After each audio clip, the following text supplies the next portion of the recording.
Bonjour à tous, je suis Nathalie Rousset et je vais vous parler aujourd'hui du projet ADAPT qui s'est intéressé à la prévention des risques pour la santé en agriculture mais aussi en pisciculture liés à l'utilisation des désinfectants. Ce projet qui s'est déroulé de 2019 à 2022 comportait 3 étapes. Nous avons souhaité dans un premier temps diagnostiquer les pratiques d'utilisation de ces désinfectants.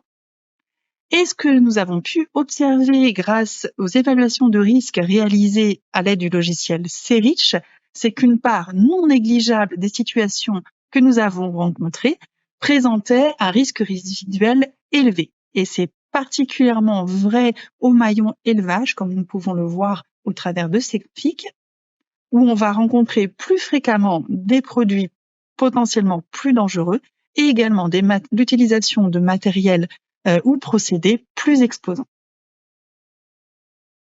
Dans un second temps, nous avons cherché à évaluer l'intérêt de l'utilisation de méthodes complémentaires aux désinfectants de manière à en réduire les quantités utilisées ou à mieux les utiliser.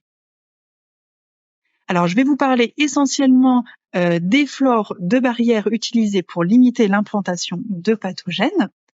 Les essais que nous avons réalisés à l'échelle du laboratoire ont permis d'obtenir des résultats prometteurs pour l'inhibition de Salmonella typhimurium.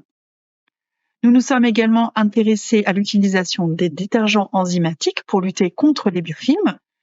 Et les essais que nous avons réalisés également à l'échelle du laboratoire ont montré une efficacité augmentée du protocole détergent plus désinfection.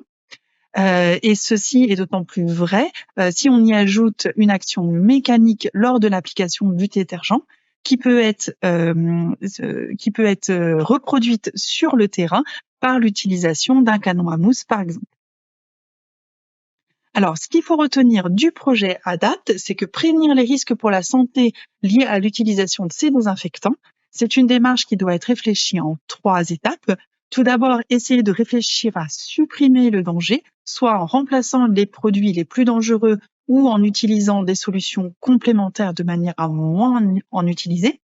Dans un second temps, réduire l'exposition par le choix de matériel ou procédés moins exposants, en réfléchissant aussi à la conception des locaux, l'organisation du travail. Et dans un troisième temps, essayer de gérer les risques résiduels en se protégeant grâce au port d'équipements de protection individuelle adaptés.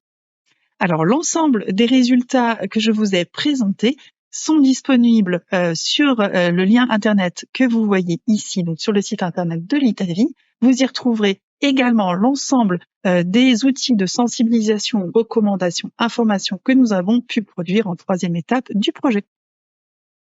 Il me reste à remercier l'ensemble des partenaires de ce projet ainsi que les financeurs et également l'ensemble des professionnels qui nous ont accompagnés tout au long de ce projet. Merci de m'avoir écouté.